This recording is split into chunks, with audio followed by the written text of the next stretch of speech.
The HOA president actually called the sheriff on me for swimming in my own backyard lake, a lake I'd owned for 15 years before her subdivision even existed. Picture this. I'm floating peacefully in my private lake at sunset, watching the loons call across the water, when suddenly police sirens cut through the evening crickets like a buzzsaw through silk.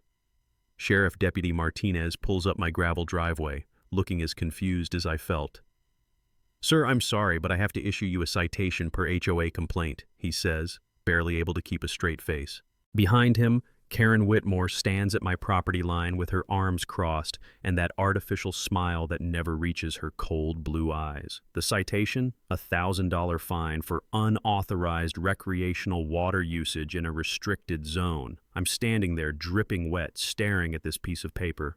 "Ma'am, this is my lake. I built this dock with my own hands when you were still living in California." What would you do if someone tried to control water on your own property? Drop a comment and tell me where you're watching from. I bet you've got HOA horror stories too. Little did Karen know I'd spent 20 years as a municipal finance director.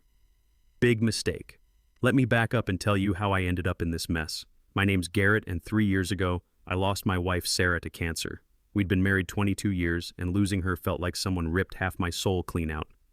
The grief was suffocating. You know that feeling where you can't breathe, can't think, can't imagine tomorrow without them. So I did what any broken-hearted widower would do. I moved to the middle of nowhere. Well, not exactly nowhere. I inherited my grandfather's 4-acre property in rural North Carolina, complete with a spring-fed lake that's been in our family since 1952. Pop built the original cabin with his own hands after coming back from Korea, and that lake saved his sanity just like it was about to save mine. Picture this place. Crystal clear water fed by underground springs, surrounded by towering pines that smell like Christmas morning. Every dawn, loons call across the water while mist rises like ghosts dancing on the surface. I'd sit on the dock Pop built, sipping coffee from Sarah's favorite mug, the one with the chipped handle she refused to throw away, watching rainbow trout rise to catch insects. The silence was therapeutic. No traffic, no deadlines, just the whisper of wind through branches and the occasional splash of a jumping fish. I'd spent 20 years as municipal finance director for Millbrook County, auditing budgets and catching crooked contractors who thought they could slip inflated invoices past the city. Back then, I'd learned that most government harassment stems from obscure ordinances that nobody bothers to challenge, knowledge that would prove invaluable when dealing with petty tyrants like Karen. But after Sarah died, I retired early. The lake became my sanctuary, my therapy, my reason to get up each morning. Then Karen Whitmore happened, like a hurricane wearing designer shoes and demanding to speak to Mother Nature's manager. In 2019, some developer bought the old logging road that bordered my north fence.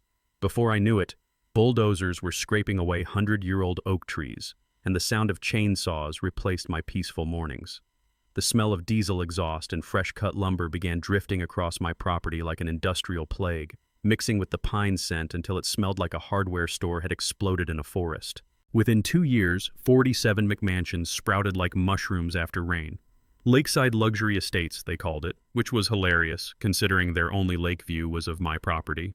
But hey, nothing says luxury like paying $800,000 to stare at someone else's water through your kitchen window, right?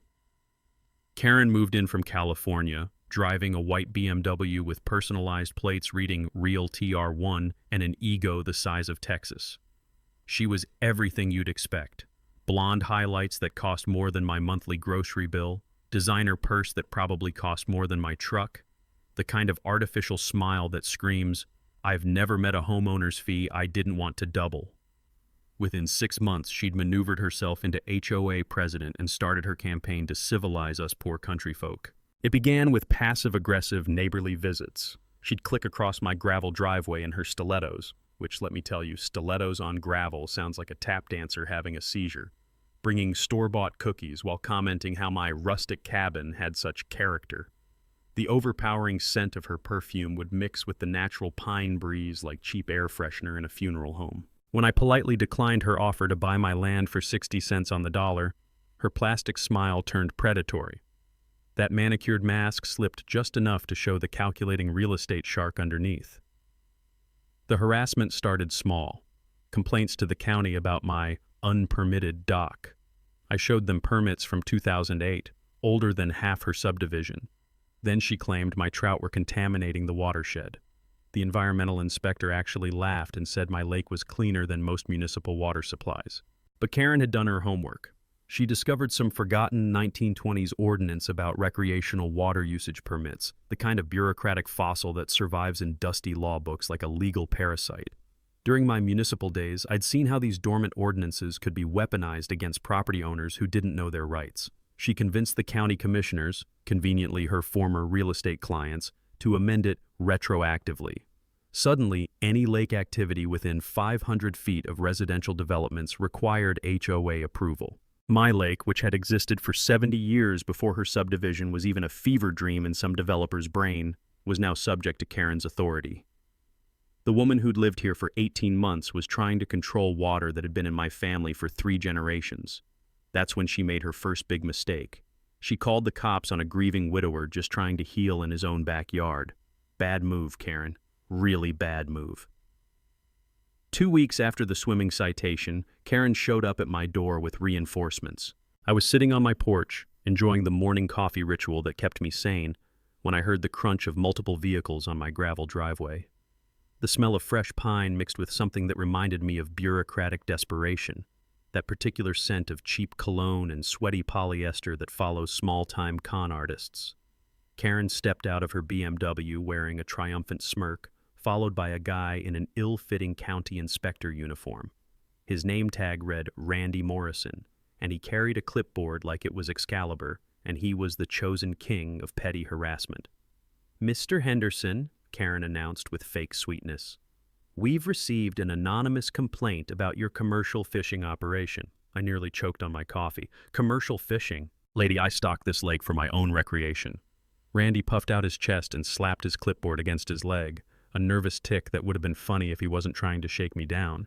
"Sir, you're going to need to show me your business license for this aquaculture facility, or I'll have to issue daily fines of $500 until you achieve compliance." Now, I've dealt with enough crooked inspectors during my municipal days to know when someone's running a con. Randy had that shifty-eyed look of a used car salesman trying to sell you a Honda with no engine. But I played along, pulling out my property deed and fishing permits. "These are for personal use," I explained patiently. "I stock about 50 trout twice a year for my own fishing." Randy barely glanced at the paperwork. "Anonymous complaint says you're running an unlicensed commercial operation. Until you prove otherwise, this lake is shut down." That night, while Karen probably celebrated with wine that cost more than most people's car payments, I fired up my old laptop. 20 years of municipal work had taught me that every bureaucrat leaves a paper trail, and Randy Morrison was about to get his examined under a very bright microscope. First discovery: Randy's inspector credentials had expired 2 years ago. The man threatening me with daily fines wasn't even legally authorized to inspect a lemonade stand, let alone my property. I remembered a case from my county days where a fake inspector had tried similar tricks. The key was documenting everything before they realized they'd been caught. I screenshot his expired license, filed a formal complaint with the state licensing board, and started digging deeper. A thorough search of public records revealed Randy had been conducting inspections across 3 counties using his expired credentials. This wasn't just incompetence, it was systematic fraud. When the state board contacted Randy about his unlicensed activities, he apparently had a complete meltdown. Word travels fast in small counties, and I heard through the courthouse grapevine that he'd called Karen in a panic, begging her to fix this somehow. Karen, being the strategic genius she was, decided the best defense was a good offense. 3 days later, an official-looking bill appeared in my mailbox. The Lakeside Luxury Estates HOA was now charging me a liability insurance surcharge of $500 per month for dangerous water activities. They'd backdated it to January. It was now July, so I supposedly owed $3,000. I had to admire the audacity. Karen was basically charging me rent to swim in my own lake that my grandfather had dug with a borrowed bulldozer in 1952, while Randy faced a $10,000 fine and possible criminal charges for impersonating an inspector. I was researching property law precedents. Years ago, I'd studied a landmark Supreme Court case about government overreach, Lucas versus South Carolina, where some bureaucrats tried to ban all development on a guy's coastal property. The court ruled that government can't eliminate all economically beneficial use of property without compensation. The principle was simple. They can't force you to pay fees for legal activities on your own land. Armed with this precedent, I filed a preliminary injunction in county court to stop Karen's shakedown. But I also had a surveyor come out to confirm my property boundaries. Call it intuition from dealing with shady characters for 2 decades. The survey results were like Christmas morning and winning the lottery rolled into one. Karen's precious subdivision encroached 15 feet onto state forest land. 3 of the McMansions, including one belonging to her cousin Danny, were technically trespassing on public property. I made an anonymous tip to the state forestry department. Sometimes the best revenge is just following the rules while watching your enemies hang themselves with their own rope. Within a week, 3 HOA houses received violation notices for illegal land use. The potential fines? $50,000 per structure, plus removal costs. Suddenly, Karen's measly $3,000 bill looked like pocket change. The next morning, Karen stormed across my property line like Sherman marching through Georgia. Except Sherman probably had better manners. Her face was red enough to stop traffic, and she was screaming about harassment and ruining property values, loud enough to scare the loons off my lake and probably wake the dead in the next county. "You think you're so smart," she shrieked, jabbing a manicured finger in my direction. "I'm going to sue you for intentional infliction of emotional distress." I calmly handed her the court papers for my injunction hearing, still warm from the printer. "See you in court, Karen. Bring your checkbook. And maybe a good lawyer, because you're going to need both." Her mouth opened and closed like one of my trout gasping for air. The sound of her heels retreating on gravel was music sweeter than any loon song. Karen apparently learned nothing from the Randy debacle, because 2 weeks later she decided to escalate to psychological warfare. And by psychological warfare, I mean she called Channel 7 News. I was feeding my trout their morning breakfast. Yes, I actually had a feeding schedule, don't judge me, when I heard the rumble of a news van coming up my driveway. The crunch of gravel under those heavy tires has a distinct sound, like someone stepping on bubble wrap made of rocks. Out stepped reporter Megan Torres, followed by a cameraman who looked like he'd rather be covering literally anything else. Behind them, Karen emerged from her BMW wearing what I can only describe as her concerned citizen costume.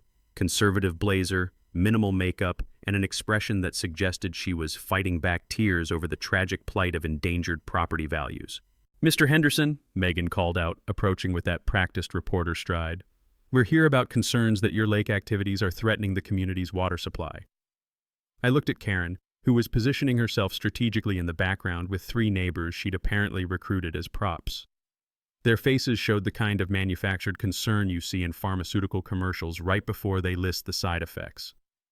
"Ma'am," I said, setting down my fish food, "I'm not sure what concerns you're referring to." The questions started coming fast. Was I aware of the environmental risks? Did I care about children's safety? What about property values? Karen had clearly coached Megan with loaded questions designed to make me look like some kind of ecological terrorist. But here's the thing about spending 20 years in municipal meetings. You learn to stay calm when people are trying to make you look bad on camera. I invited the crew to test my lake water right there on the spot. The look on Karen's face when I dipped a clear glass straight from the lake and drank it while maintaining eye contact with the camera? Priceless. Like watching someone realize they'd brought a squirt gun to a tank fight. "This water has been tested by County Environmental Services 3 times in the past year," I explained calmly, pulling out a folder thicker than a phone book.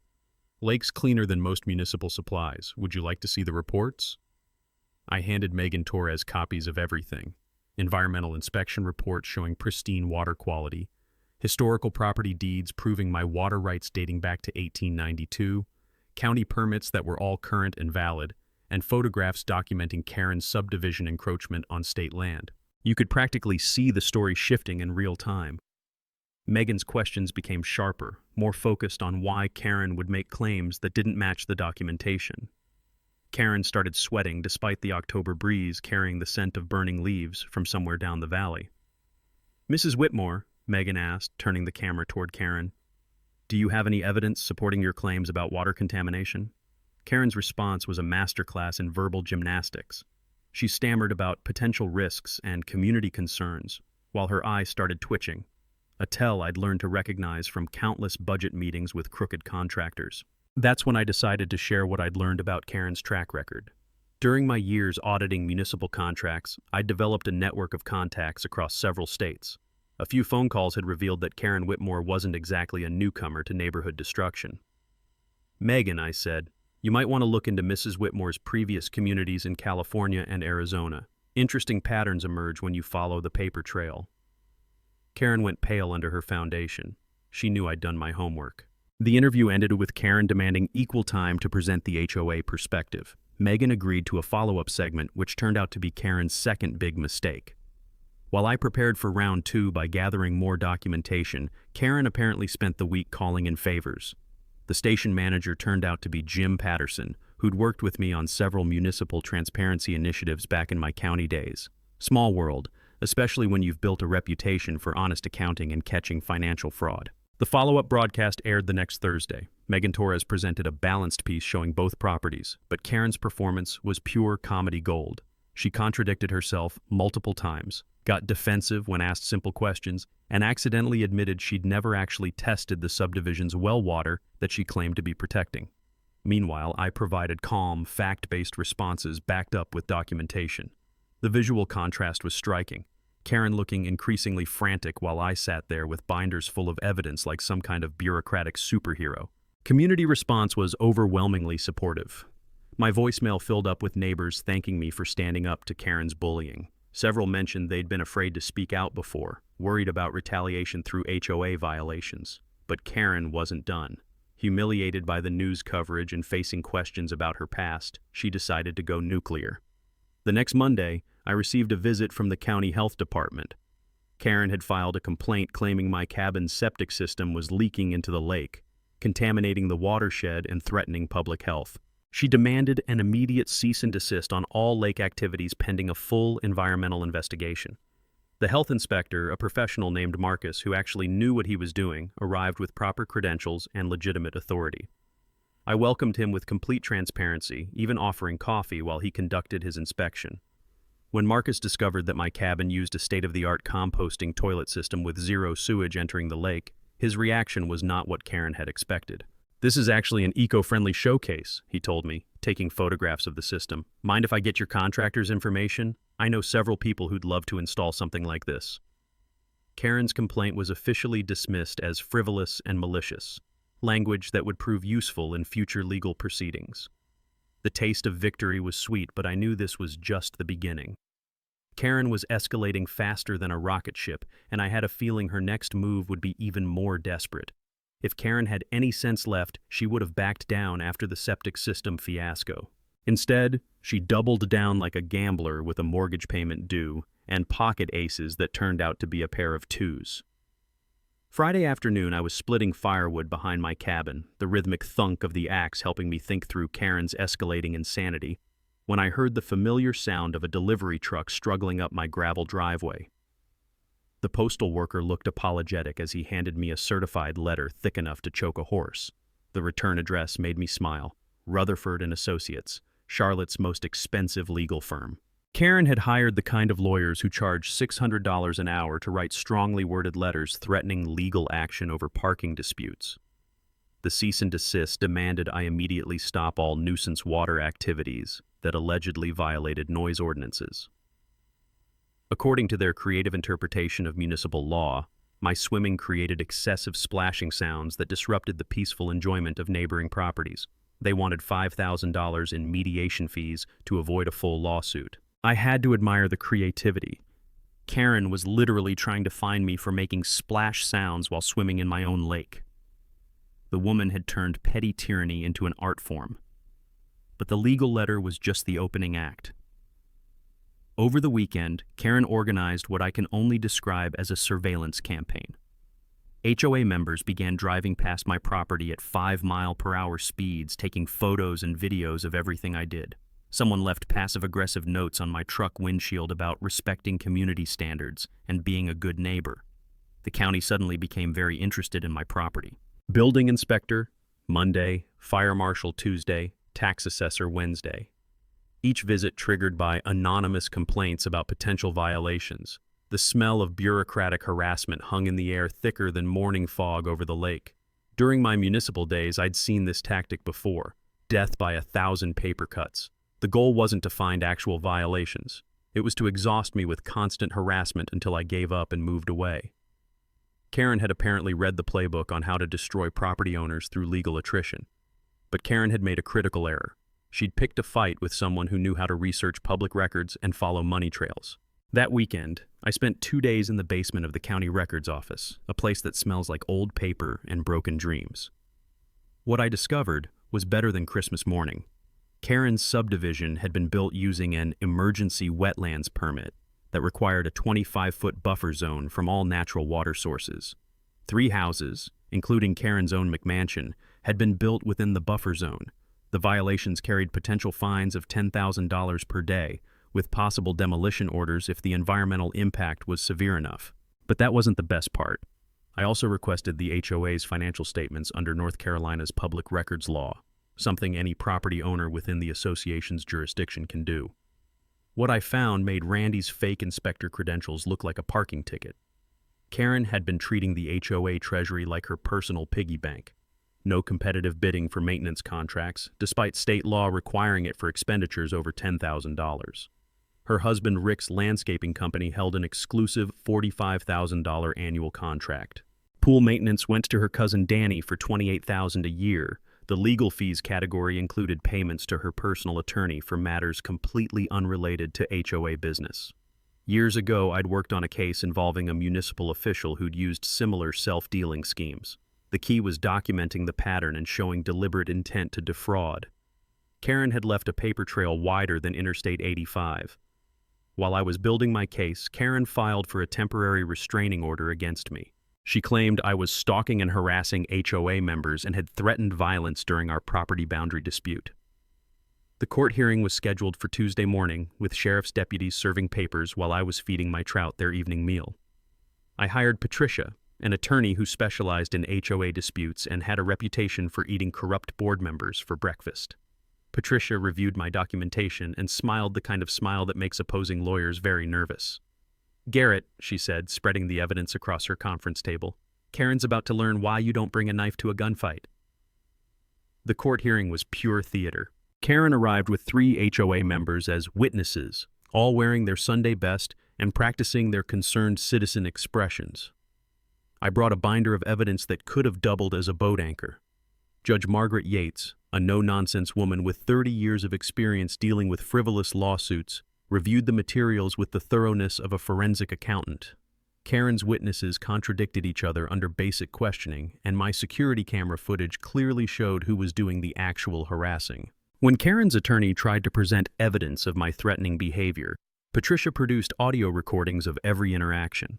Karen's voice on the recordings sounded increasingly unhinged, while mine remained calm and professional throughout. Judge Yates dismissed Karen's restraining order request and issued a temporary protective order against Karen, ordering the HOA to cease surveillance and trespassing. She also awarded me $2,500 in attorney fees and warned Karen about potential perjury charges for making false statements under oath. Karen's meltdown in the courthouse parking lot made local news. She screamed at the judge about the corrupt system and ranted about me destroying the community loud enough to wake the dead in 3 counties. The newspaper reporter who witnessed the outburst wrote a front-page story titled, "HOA President's Courtroom Tantrum." That evening, several subdivision residents approached me privately. They revealed Karen had been harassing them too. Pool parties shut down for noise violations, garden decorations deemed architecturally inappropriate, parking violations for guests staying more than 4 hours. Some residents were actually considering a recall petition to remove Karen from the board. But while I was savoring this small victory, Patricia had discovered something in the original HOA charter that would change everything. Hidden in the dense legal language was a clause I'd completely missed, one that would shift the balance of power permanently. Any property owner within 1,000 feet of the subdivision could petition to join the HOA as a voting member.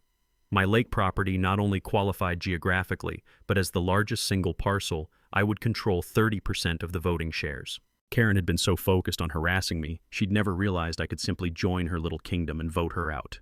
The irony was delicious. In her desperation to control my property, Karen had handed me the keys to controlling hers. While Patricia was preparing for our next legal move, she made a discovery that changed everything. She'd been reviewing the original subdivision plat maps, those boring technical documents that most people never bother reading, when she found something that made her call me at 6 in the morning. "Garrett, you need to get down here immediately," she said, her voice containing the kind of excitement lawyers only get when they find a smoking gun. Karen's entire development is built on a house of cards, and it's about to collapse. I drove to her office through the early morning mist rolling off my lake, the smell of damp pine needles mixing with anticipation. Patricia had coffee brewing and documents spread across her conference table like a detective solving a murder case. The revelation was stunning. Karen's development violated the original county master plan in ways that could shut down the entire subdivision. The area had been designated for low-density rural residential development, meaning a maximum of 16 homes on the 95-acre parcel. Karen's 47 McMansions exceeded the zoning density by over 300%. But here's where it got interesting. The developer had gotten around this restriction through something called an emergency housing shortage provision, a loophole created after Hurricane Florence displaced thousands of families in 2019. Emergency variances allowed higher density development temporarily to address the housing crisis. The key word was temporarily. These emergency provisions expired after 5 years unless specifically renewed by the county commission. Karen's subdivision variance would expire on December 15th, just 6 months away. If the variance wasn't renewed, 31 houses would have to be demolished to meet the original zoning requirements. The remaining 16 homeowners would face a financial apocalypse. Patricia pulled up the HOA financial projections on her laptop. Current assessments are calculated assuming 47 paying units at $320 per month, she explained. If 31 houses get demolished, the remaining residents would have to cover the same operating costs with only 16 units. The math was brutal. Monthly assessments would jump from $320 to $940 per house. Most residents had no idea they were living in a financial time bomb. But the real bombshell was what Patricia found in Karen's correspondence files, obtained through our discovery process. Karen had known about the expiration date all along. She'd been secretly lobbying county commissioners for renewal, but her harassment campaign against me had backfired spectacularly. During my years in municipal finance, I had worked with several current planning commission members on various projects. They remembered me as the guy who always followed proper procedures and caught financial irregularities before they became scandals. Commissioner Martinez had specifically mentioned that nice man with the lake as an example of responsible rural development. Karen's public meltdown and legal harassment had turned potential allies into enemies. Her chances of getting the variance renewed were somewhere between slim and non-existent. Patricia then showed me the original HOA charter documents, focusing on a section that made my coffee taste sweeter. The charter defined membership as all property owners within the community boundaries, which included a 100-foot buffer zone around the entire subdivision. My property fell within that buffer zone by 23 feet. As a pre-existing property owner with legal standing, I had the right to join the HOA as a voting member. The charter specified that voting power was proportional to property size and assessed value. My 4-acre lakefront property was assessed at $485,000, while the average subdivision home was assessed at $225,000. Under proportional voting rules, I would control 31% of all HOA decisions. If you join the HOA, Patricia explained, you can block any assessment increases, call special elections for board positions, access all financial records without jumping through public records hoops, and propose charter amendments with your voting block. The irony was perfect. Karen had spent months trying to control my property through HOA regulations. Now I could join her HOA and control her, but as I sat there looking at the legal documents, I realized something important. I didn't want to destroy this community. Many residents were victims of Karen's schemes just like me. The real solution wasn't revenge, it was removing the cancer and healing the patient. My goal shifted from payback to community restoration. Remove Karen, fix the financial problems, create a sustainable HOA that actually served its residents instead of feeding one person's power addiction. Karen, meanwhile, had somehow learned that information about the zoning expiration was leaking. She'd called an emergency HOA meeting for the following Saturday, claiming urgent financial matters required immediate attention. The meeting notice went out with minimal advance warning, a classic suppression tactic to limit attendance. I had 72 hours to file my HOA membership application and gather support from dissatisfied residents. Saturday morning would become the showdown for control of the community's future. Patricia worked through the weekend preparing legal documents while I reached out to residents who'd approached me after the courthouse victory. The race was on, and the winner would control not just the HOA but the financial survival of 47 families. The taste of justice was within reach, but but it would require perfect execution and a little help from neighbors who were tired of living under Karen's reign of petty terror. Saturday morning couldn't come fast enough, but I had 3 days to build an alliance that could take down Karen's empire of petty tyranny. The smell of fresh coffee and determination filled my cabin as Patricia and I mapped out our strategy like generals planning D-Day. First recruit, Janet Morrison, the retired teacher who lived on Maple Court and had been documenting Karen's overreach for 2 years. Janet had that quiet steel you find in educators who've dealt with difficult parents and budget cuts. Karen had fined her $200 for installing a non-conforming bird bath. Apparently, concrete doves violated the architectural covenant's vision of suburban paradise. When I called Janet, her voice carried 20 years of suppressed frustration. "Mr. Henderson, I've been waiting for someone to stand up to that woman. What do you need?" Janet's spiral notebook contained 2 years' worth of violations, fines, and harassment incidents, organized with the precision of a teacher's grade book. She documented everything from Karen's surprise inspections to the HOA board meetings where dissenting voices were systematically ignored. Next was Bob Martinez, an accountant who lived on Oak Ridge Drive and had the misfortune of asking questions about HOA finances. Bob was the kind of numbers guy who noticed when spending didn't add up, a dangerous trait in Karen's world of creative accounting. "I've been trying to review actual invoices for months," Bob explained when we met at the local diner, the smell of bacon grease and honest conversation filling the air. "Karen claims everything's proprietary information, but I've found $43,000 in unexplained expenses just in this year's budget." Bob's spreadsheet showed a pattern of financial irregularities that would make any auditor's heart race. Landscaping bills that didn't match the actual work performed, equipment purchases with no delivery records, legal fees for services that had nothing to do with HOA business. Our third ally was Lisa Park, a civil engineer who'd originally designed the subdivision's drainage system before Karen modified the plans without proper permits. Lisa had that practical intelligence of someone who builds things that have to work in the real world. "Karen changed my drainage specifications to save money," Lisa explained during our strategy meeting at my cabin. "Now her modifications dump runoff directly toward your lake. The violations could shut down the entire subdivision if the state environmental agency gets involved." Lisa brought technical expertise and professional credibility, exactly what we'd need to counter Karen's emotional manipulation tactics. Friday evening, we held our final strategy session around my kitchen table. Patricia had prepared 3 binders of evidence, each organized for maximum impact. The plan was surgical: expose Karen's financial fraud, reveal the zoning time bomb, and present my membership application as the solution to both problems. Bob would handle the financial presentation, using simple charts that any homeowner could understand. $45,000 to Rick's landscaping company for work valued at $18,000. $28,000 for pool maintenance that was actually performed weekly instead of the contracted daily service. Legal fees that included Karen's personal divorce attorney, paid with community funds. Janet would read testimonials from harassed residents, showing the human cost of Karen's power addiction. Lisa would explain the infrastructure violations and environmental risks that Karen had hidden from the community. During my municipal years, I'd learned that people respond to stories more than statistics. We needed residents to see Karen as the problem, not just a symptom of bad governance. Every violation, every fine, every act of harassment was part of a pattern designed to consolidate power and extract money from the community. Patricia reviewed the legal procedures we'd need to follow. North Carolina HOA law required that emergency board elections could be called by any member presenting evidence of financial mismanagement. My membership application would give me standing to make such a motion, and my 31% voting share would make it impossible for Karen's supporters to block. The backup plan was equally important. If Karen tried to end the meeting early, Patricia would cite specific bylaw requirements for addressing member concerns. If Karen claimed I couldn't speak as a non-member, my application gave me immediate standing.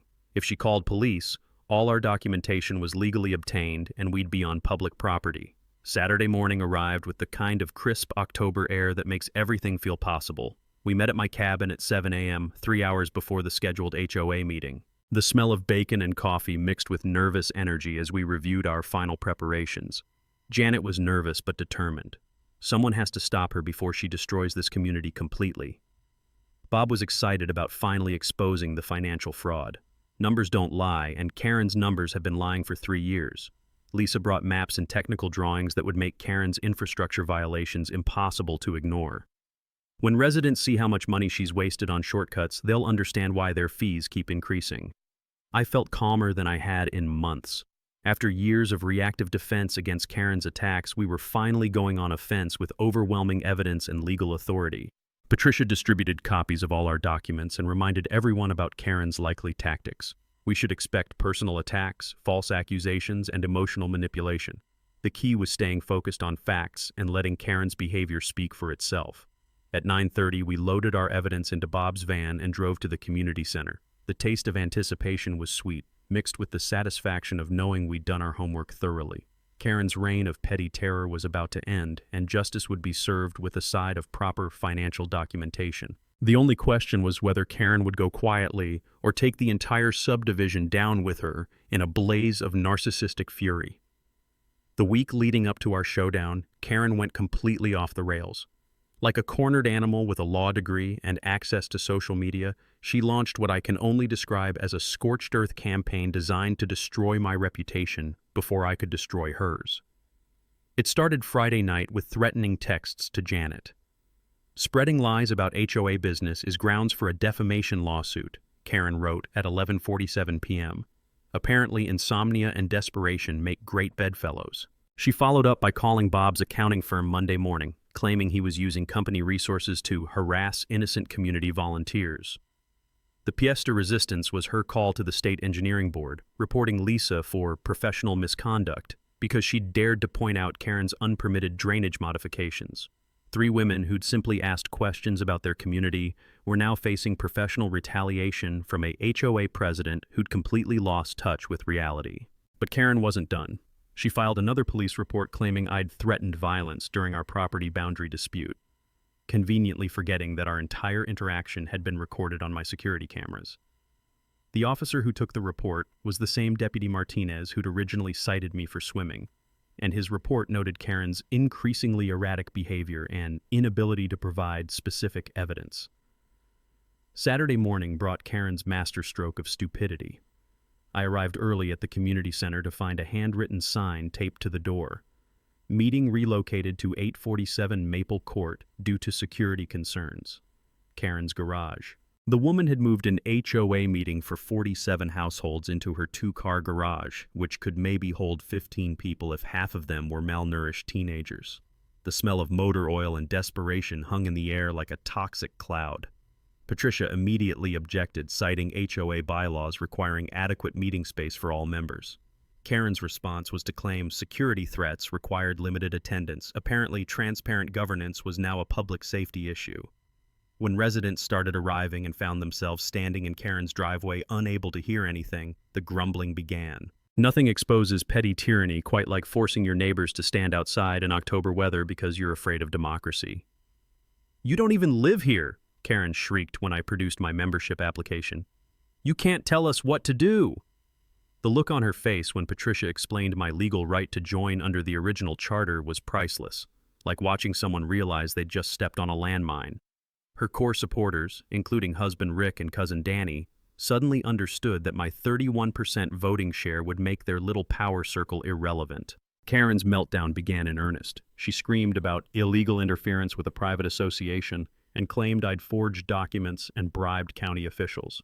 The accusations became increasingly wild and paranoid, including suggestions that I was part of some elaborate conspiracy involving the county commissioners, the state forestry department, and probably the Illuminati. Several residents stepped back from Karen's ranting, clearly uncomfortable with her unhinged behavior. When your HOA president starts sounding like a street corner conspiracy theorist, even the most loyal supporters begin questioning their allegiance.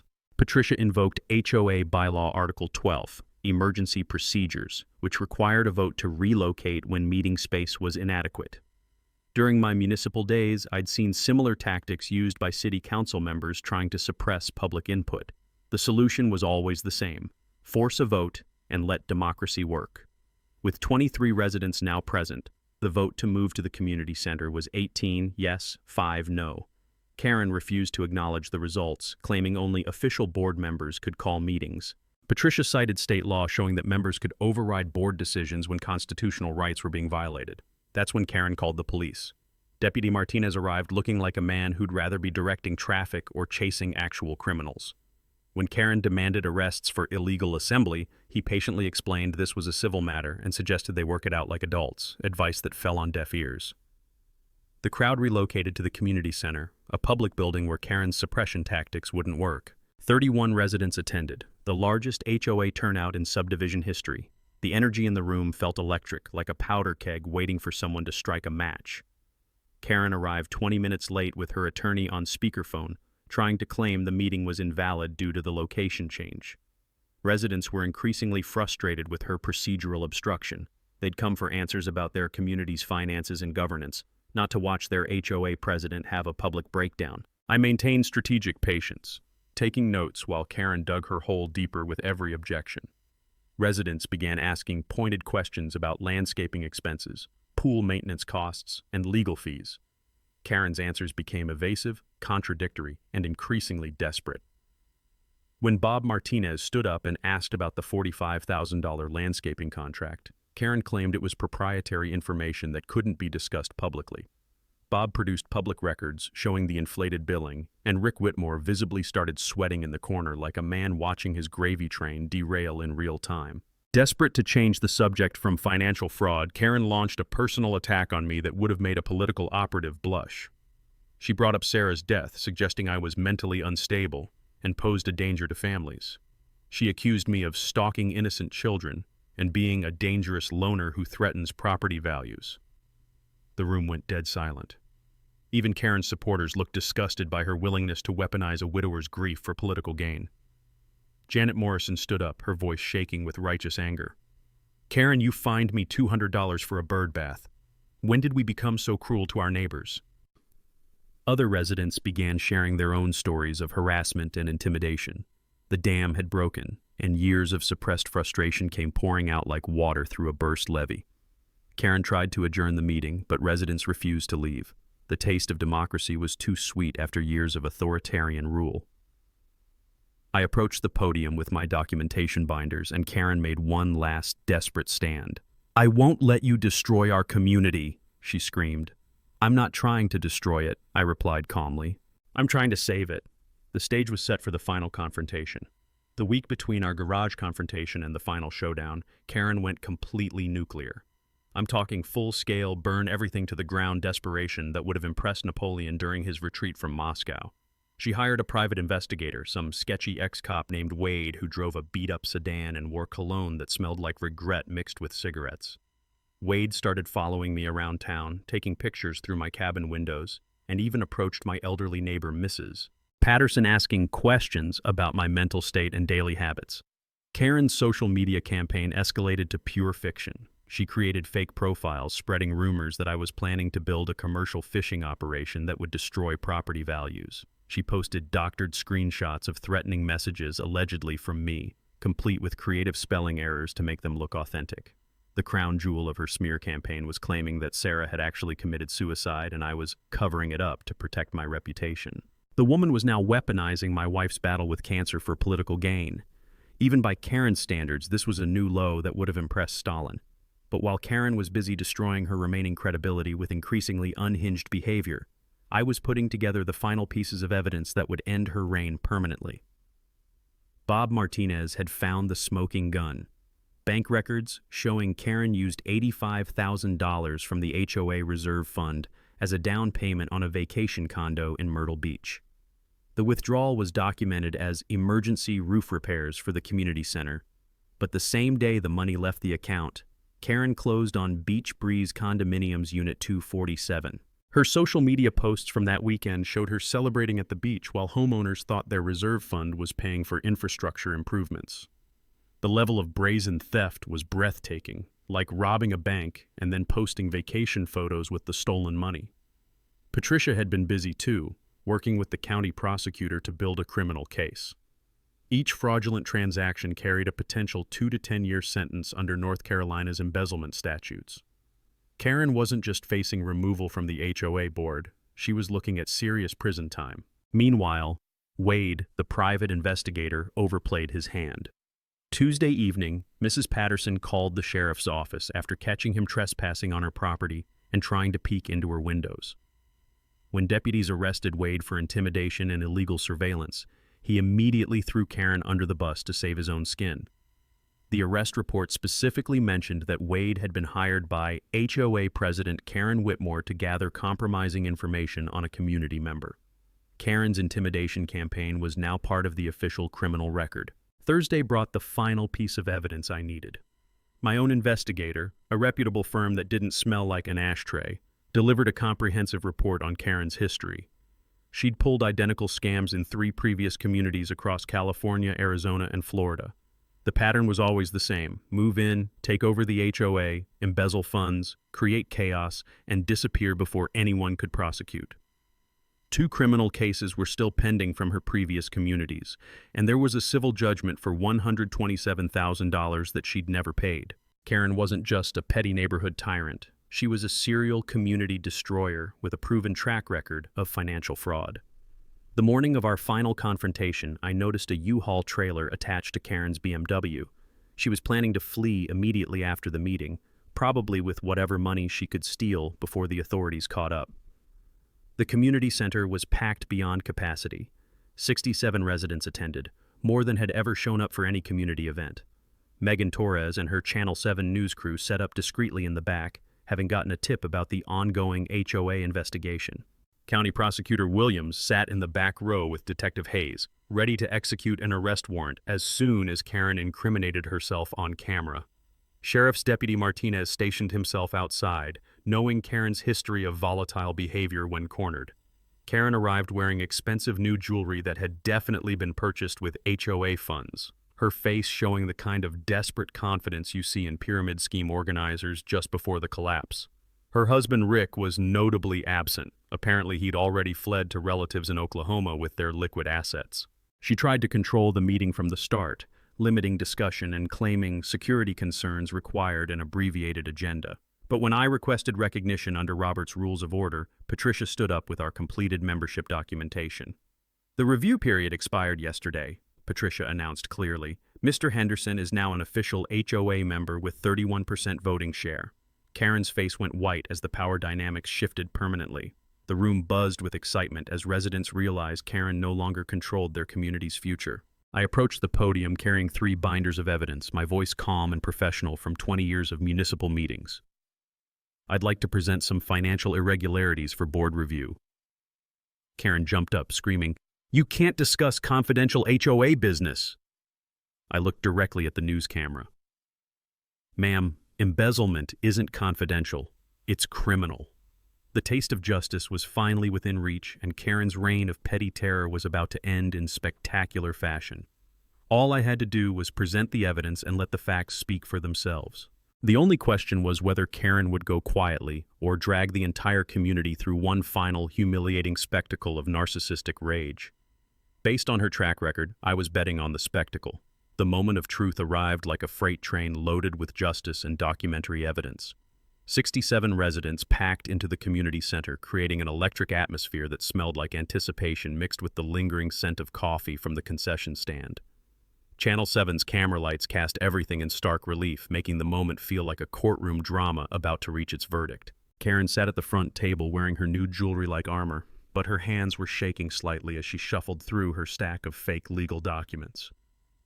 The U-Haul trailer visible through the window told everyone exactly how confident she was about tonight's outcome.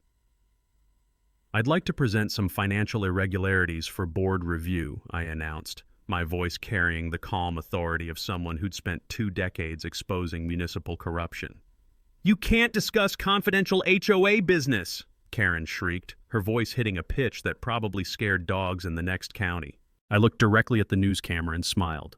"Ma'am, embezzlement isn't confidential. It's criminal." Bob Martinez stepped up to the projection screen, his accountant's precision cutting through Karen's years of financial fog like a lighthouse beam through storm clouds. The first slide showed Karen's husband's landscaping company, billed $67,000, actual work value $23,000. "This represents a systematic pattern of inflated billing," Bob explained to the stunned audience. "Pool maintenance charge for daily service, actual visits weekly. Legal fees include payments to Mrs. Whitmore's personal divorce attorney paid with community funds." Karen launched herself at Bob's laptop like a rabid wolverine. screaming that the numbers were lies and fabrications. Her desperate attempt to shut down the presentation only made her look more guilty as security camera footage showed financial transfers from HOA accounts directly to her personal banking. Several residents gasped audibly when the Beach Breeze condominium's purchase appeared on screen. $85,000 withdrawn for emergency roof repairs, same day Karen closed on her vacation condo. Her social media posts from that weekend showed her celebrating at the beach while homeowners thought their money was fixing community infrastructure. That's when my investigators' report really drove the knife home, I continued, advancing to slides showing Karen's criminal history. Ladies and gentlemen, meet Karen Whitmore Johnson, serial community destroyer. The room erupted in shocked murmurs as her real identity was revealed. 3 previous communities destroyed by identical schemes.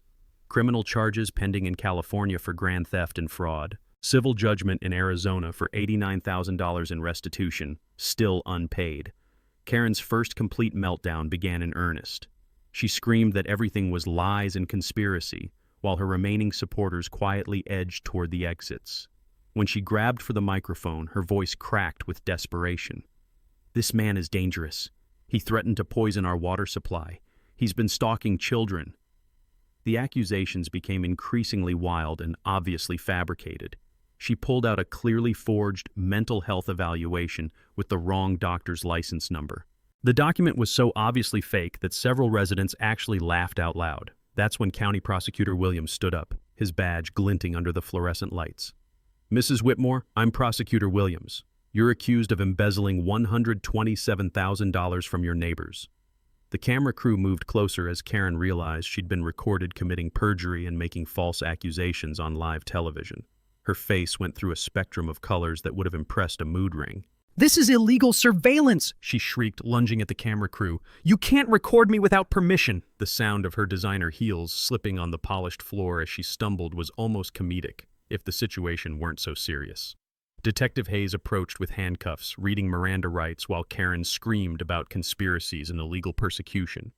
The charges were read clearly for the cameras: embezzlement, fraud, filing false police reports, and intimidation of witnesses.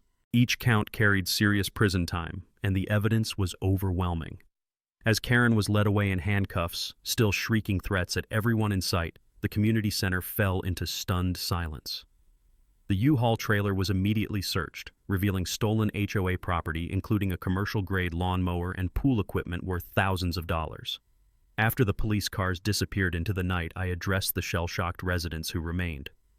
"I never wanted to destroy this community," I said, my voice echoing in the suddenly quiet room. "I wanted to save it." The applause started slowly with Janet Morrison, then spread like wildfire through the audience. People were crying, hugging, and finally expressing years of suppressed frustration and relief. I proposed an immediate emergency vote to remove Karen from all HOA positions, which passed unanimously since her proxy votes were now invalid. A temporary board was elected on the spot, Bob as treasurer, Janet as secretary, and Lisa Park as president. When someone asked if I wanted a board position, I declined with a smile.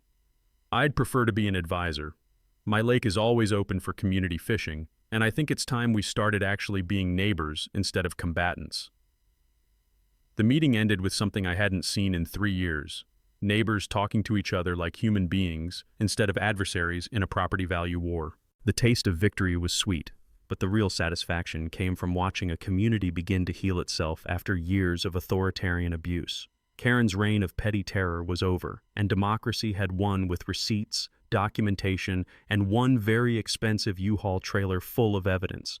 Justice served with a side of proper financial accounting and a healthy dose of community solidarity. The best part? It was all completely legal, thoroughly documented, and captured on camera for posterity. Sometimes the good guys really do win, especially when they bring better lawyers and actual evidence to the fight. 6 months later, I'm sitting on my dock watching children learn to fish while their parents actually talk to each other like neighbors instead of property value warriors. The smell of grilling burgers from our first annual Lake Day Festival drifts across the water, mixing with the pine scent and sound of genuine laughter, something this community hadn't heard in years. Karen got 4 years in state prison after pleading guilty to avoid trial. The asset forfeiture process recovered most of the stolen money, including her precious beach condo that was seized faster than you could say emergency roof repairs.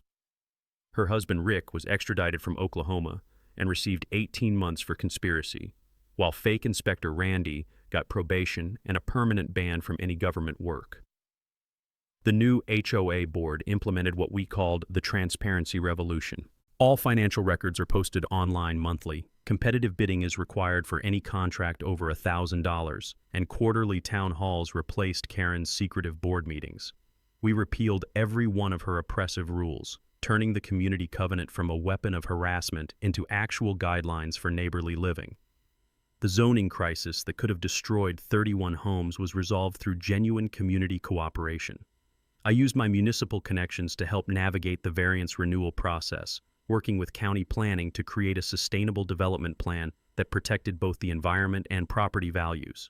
The community now has permanent grandfather status, and 15 problematic houses were relocated at the developer's expense to meet environmental standards. My lake became the heart of our healing community. Sarah's Sanctuary, named after my late wife, now hosts fishing lessons for neighborhood kids, community canoe storage, and peaceful evening swims for anyone who needs therapy as much as I did. The dock pop built in 1952 has been expanded to accommodate the whole neighborhood, and the sound of children playing in the water would have made Sarah smile. The ripple effect spread far beyond our little subdivision. Megan Torres' investigative series won a regional Emmy, and the story went viral with the headline, "How One Man Saved His Community from HOA Tyrant." I ended up testifying before the state legislature about HOA accountability reform, helping draft what became known as Karen's Law, legislation requiring annual independent audits and transparent financial reporting for all homeowner associations. 3 other local communities requested my help with their own problem boards, and I discovered a calling I never expected. There's something deeply satisfying about using 20 years of municipal finance experience to help neighbors take back their communities from petty dictators who think property ownership comes with feudal privileges. The financial recovery exceeded everyone's expectations. Between asset seizure, insurance claims, and recovered stolen property, we actually ended up with more money than before Karen's crime spree. Monthly assessments dropped to $180, lower than when Karen first took power, and our reserve fund is healthier than ever. Property values increased 12% after Karen's removal, proving that good governance and community spirit are better for real estate prices than authoritarian rule and constant litigation. Who would have thought that treating neighbors like human beings actually makes neighborhoods more desirable? Personally, the lake that saved my sanity after Sarah's death has become something even more meaningful, a symbol of community healing and shared purpose. Grief over my wife's loss will always be part of me, but channeling that pain into helping others has given life new meaning. Last week, I received a call from a desperate homeowner in Tennessee. Another HOA corruption story involving a veteran whose disability modifications were being blocked by a power-hungry board president. "Sir, I heard about what you did in North Carolina," the voice said, trembling with frustration and hope. "My HOA is trying to fine me for installing wheelchair ramps." I looked out at my lake, where Janet Morrison was teaching her granddaughter to cast a fishing line while Bob Martinez grilled burgers for the monthly community cookout. The sound of neighbors actually enjoying each other's company filled the evening air like music. "Tell me everything," I said, already reaching for my notebook. "Let's see what we can do." Because here's what I learned from this whole experience. Petty tyrants only win when good people stay silent. But when neighbors band together with proper documentation, legal knowledge, and the courage to fight back, justice isn't just possible, it's inevitable. The best revenge against corrupt authority isn't more corruption. It's building something better, together. If you've got your own HOA nightmare story, drop it in the comments below. I read every single one, and some of these tales are absolutely wild. Trust me, Karen wasn't even the worst I've heard about. And hey, if this story helped you think differently about standing up to petty tyrants in your own life, smash that subscribe button. Because there are more community justice stories where this came from, and next week's tale involves an HOA president who tried to steal a veteran's service dog. You absolutely will not believe how that one ends. Sometimes the good guys really do win, especially when they bring receipts, proper legal representation, and the unshakable belief that neighbors deserve better than living under the thumb of narcissistic bullies. Now, if you'll excuse me, I have some trout to feed and a community to enjoy. Share your thoughts down below and make sure you're subscribed. More outrageous neighborhood showdowns are just around the corner.